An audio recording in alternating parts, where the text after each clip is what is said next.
So, welcome to Monday Motivation, and we're talking about super aging and specifically what is most important. Is it the length of your sleep or is it how deeply you're actually sleeping? So, if you want to feel clear-headed, balanced, and energized every day, what should you focus on? If you want to live a nice, long life, what should you focus on? Hi, I'm Marianne from One Life to Flourish. I'm a wellness coach and energetic healer, and I work specifically with women at midlife, going through their midlife journey, who might need a little bit of support with physical, emotional, and spiritual balance.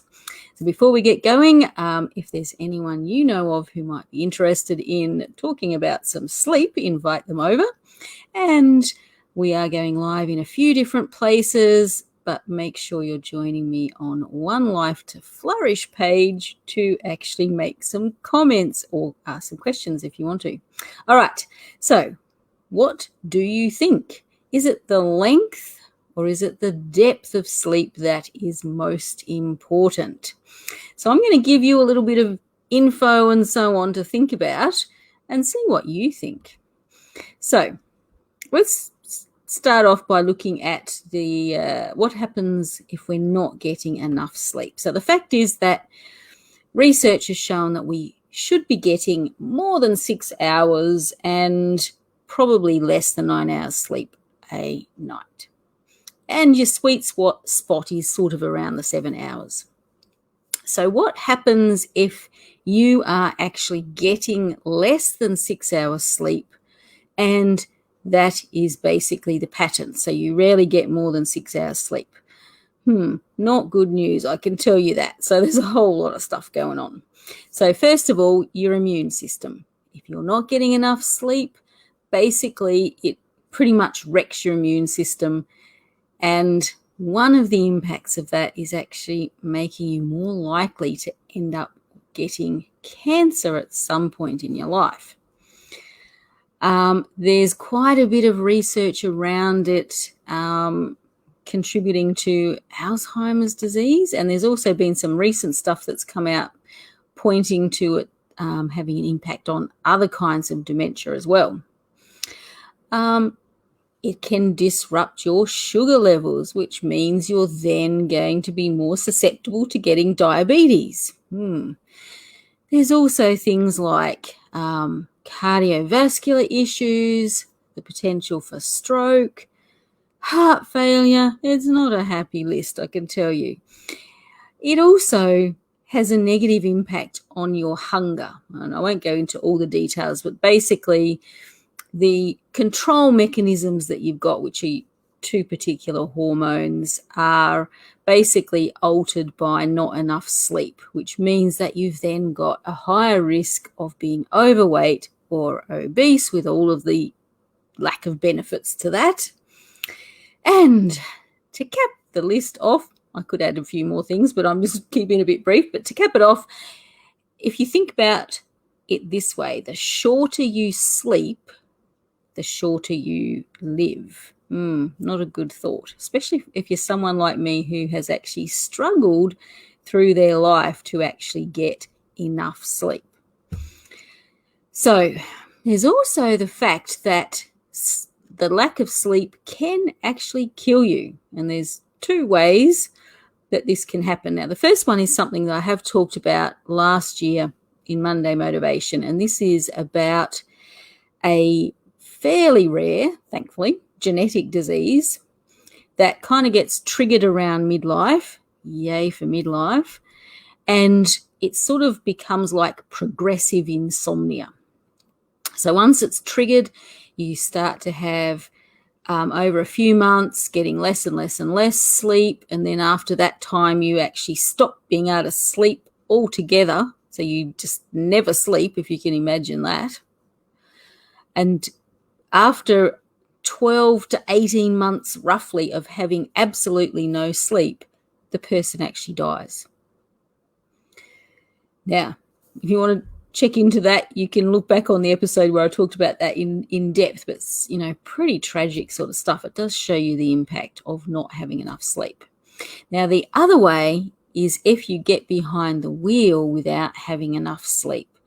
And because of not having enough sleep, your judgment is impaired. You also have the risk of falling asleep at the wheel and so on. Now, this is one that scarily I've actually experienced. Probably about 5 years ago, I had a condition called frozen shoulder, which was exceedingly painful before it froze. And basically, I struggled to get more than a couple of hours sleep a night, but I still had to go to work. Wasn't able to take, a couple of months off while the thing got back to normal. So I had to go to work. I knew I didn't have enough sleep. And I was also very aware of the fact that I was not driving safely. Some pretty scary stuff happened. Luckily, I survived and so did everybody else. But having got to that point, I can tell you, not having enough sleep really do not get behind the wheel. That's all I can say. All right, so basically that's our stuff around what happens if you are not getting the, proper because there is a bit of a window there. But anyway, enough sleep. Not great. So let's have a look at deep sleep. So deep sleep is just one part of our sleep cycle. Now, our actual sleep cycle itself takes about 90 minutes, and we should be going through a number of those each night. So sometimes it's good to think about when to go to bed so that you can actually get, I think they say that you should be getting at least 3 of the cycles. 3, or was it 4? Anyway, I forget now. But a few of those cycles each night. So you can kind of think about that. Good evening, Mary. Nice to have you join me. So our sleep cycle is broadly divided into 2 parts. One is the REM sleep, rapid eye movement sleep, and one is the non-REM sleep. And deep sleep is part of the non-REM sleep. Now, I'm not going to go into a whole heap of detail about all the different parts, but they each have an important part to play in keeping us healthy and probably helping some of those things I talked about with the not enough sleep from happening to us. But my question was around which one's more important, length of sleep or deep sleep. So I'm going to focus in on the deep sleep. So this is actually the final part of the non-REM part of our sleep cycle. And, it really is quite important, some of the things that happen. If you actually want to, though, delve a little bit into the other stuff that happens in the sleep cycle, I have put into the comments a link to the midlife group, the Magic of Midlife, where I'm going to be, during May, going a little bit deeper into sleep itself. And yes, I did intend that pun of deeper. All right, so deep sleep, what's actually happening? So basically at that point in the cycle is when your heartbeat, your breathing is at its actually slowest level. So your body's not focused on that so much. It's focused on other things. Your muscles become really relaxed. Your brain waves are at their slowest point. And it's at this point that you are the hardest to wake up. So luckily it doesn't go for very long, I suppose, if there's problems happening around you. But getting to that point is really important. So it is important to get to that point several times during the night. And part of the deep sleep, each time you go through that 90-minute cycle, the amount of deep sleep you get is actually shortened. So you should get the longest amount in the first cycle that you have. All right, so okay, I'll have a look at your question in just a minute, April, and I'll come back to that because it is an interesting question. So what's actually happening during the deep sleep is quite interesting as well. So one of the big things that happens is glucose metabolism in the brain actually increases. Now, this is really important because this is part of your whole memory and learning system in your brain. So it actually helps your short and long-term memory, and maybe that's the connection back to some of the dementia diseases. I'm not sure on that one. But it also helps your overall ability to learn. So I don't know if any of you have had that experience. I know I have, where you just haven't had enough sleep, and then you've had to go and try and do something where you're learning something new, and it just feels like your brain's just going through mud and nothing's going in. This is because you haven't metabolized your glucose enough to get there. All right, let me just sidebar to April's question. So the question is, what if your sleeping patterns is split, for example, 4 to 5 hours and then napping, and you eat too much if your sleeping pattern is off? So yes, you will sleep, you will eat, you'll have altered sleeping patterns if you're not getting up to those 7 hours, because it does have an impact on the hormones that are controlling your hunger and satiety feelings. Sometimes I only sleep about 5 to 5.5 hours, but I am getting some of that sleep cycle in and getting some deep sleep in. So you do get benefits, and I'll finish off with a few more. You do get benefits from getting to the point of having some of that cycle, but you get, I think, the optimum amount if you're sleeping between 7 and 8 hours is kind of your best amount of cycle.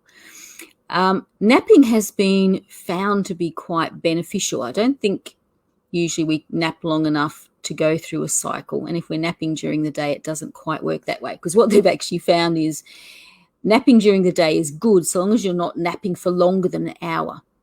So it kind of is that power nap idea. All I would say is, and I know it's hard when you're in midlife, try as much as you can to get as much sleep as you can. Yes, I know what you mean. If you get that amount of sleep in a row, I know. So basically do the best that you can. And like I said, I will be deep diving a little bit more into the whole sleep cycle and, trying to increase your sleep in the Magic of Midlife group. So if you're part of that, you'll get some of that during May, because we're going to deep dive into that a little bit. All right, let's go through some other things. So we've got the glucose. That's really important. We've also got the pituitary gland that secretes or, is part of the hormonal cascade that helps our hormones to run really well. It is actually working optimally at that time in the sleep cycle. And one of the things that it actually does secrete is human growth hormone. And this helps with our, our growth and our regeneration part that we need. It's at deep sleep that we actually get that energy restoration. We're kind of deep enough to get into that. And also just the regeneration of the cells through our body. The blood supply is increased to your muscles, and I suspect that's probably because your muscles are so relaxed, the blood can just flow a little bit better through. And because the blood supply is increased, it actually helps with the growth part. So remember, that's going to be the human growth hormone, but also the repair part of your tissues and bones. Also really important in midlife. And going back to kind of the length of sleep list, it actually strengthens your immune system. So it's at this point in the cycle that your immune system is strengthened. All right. So, the lists are interesting to think about. And I have to say, sometimes it does scare me, the fact that it's a battle at times for me to get the recommended amount of sleep. One thing to be careful of, though, there is research that shows if you obsess too much about sleep and getting enough sleep, it makes you sleep less. So just try and relax a little bit with it. But have a think about it. What do you think? Hearing those things, for you, what is going to be most important? Is it going to be most important to see how you can increase your sleep? Is that impossible because of the stage of life that you're actually at? And are you better off trying to get a number of sleep cycles in and get to some of that deep sleep that's also going to give you benefits? So, there's pluses and minuses for both. Obviously, your best thing is to actually get the recommended amount of sleep and get the deep sleep you need, and all of the other parts of your cycle as well, because they do some important things too. All right, so have a think about that. It's basically just a bit of food for thought, and we will be deep diving, as I said, in the magic of midlife, looking at how you can do things to optimize your ability to get to sleep and optimize the sleep cycle during May. All right, so I hope you have a great week. Do not stress about sleep, but just get the best amount of sleep that you possibly can and enjoy your sleep. And I'd invite you to join me next week for another episode of Monday Motivation, where we're going to deep dive into some other aspects of midlife and aging. Sorry about that. I think that's my kitten getting into mischief. I'm going to have to go and deal with him. All right, I will catch you next week. Have a really great week. Bye.